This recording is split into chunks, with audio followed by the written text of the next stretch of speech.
Hey everyone, welcome. And we'll be talking about 1031 exchanges, the pros and cons of that, and what it really is for you and how it can apply to you as a real estate investor. Now, let's start off with defining what a 1031 exchange is.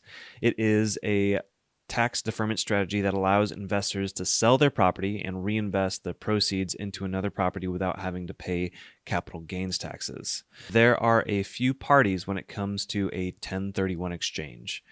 With that, you usually have a CPA and a escrow company that will help facilitate the transition of funds, along with the traditional parties, which would include obviously the investor and the subject properties sellers.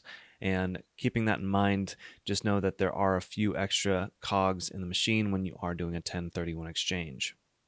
There are a couple of associated timelines when it comes to 1031 exchanges. Note that these do change from time to time, so it's always good to double check with your CPA and your agent. Now, with this, once you are selling your original property, you have about 45 days to identify the next property or properties that you're going to be buying. Now, you have to close those within 180 days of closing on your original property. These are good timelines to note because once you get outside of that, you may then be subject to the capital gains, which is the whole point that we're trying to avoid when it comes to using the 1031 exchange. While 1031 exchanges might not be for everyone, if you find this content interesting, it would be awesome if you could hit that like and subscribe button. It means a lot to me and helps out my channel a ton. Now, there are a couple pros when it comes to these 1031 exchanges. Number one is going to be the tax deferral side of this. Note that you will be able to defer the tax so that way you can increase the savings and potentially reinvest all of that money into something that will then get you a high return later down the road.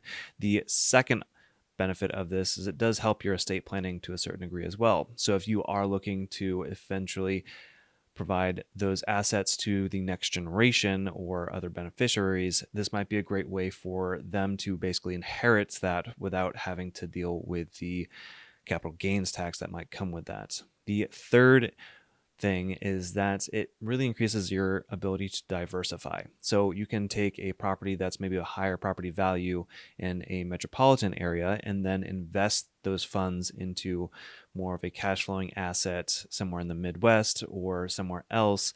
And that will allow you to have a little bit more of a diverse portfolio.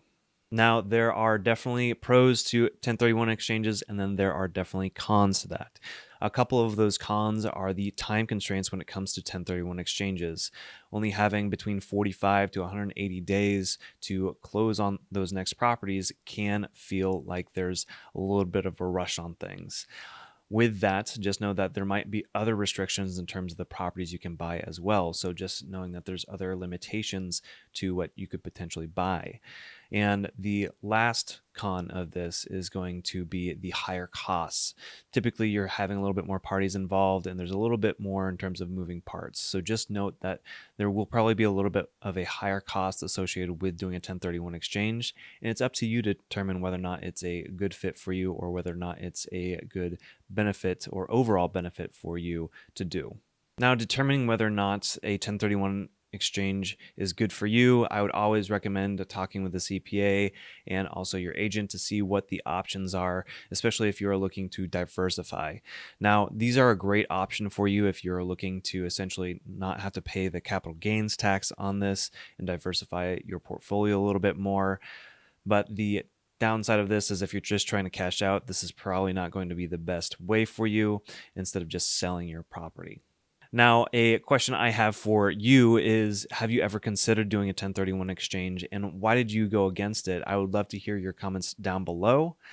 And with that, thank you so much for watching. If you found any of this content helpful, it'd be wonderful if you could hit that like and subscribe button. And thanks so much for watching.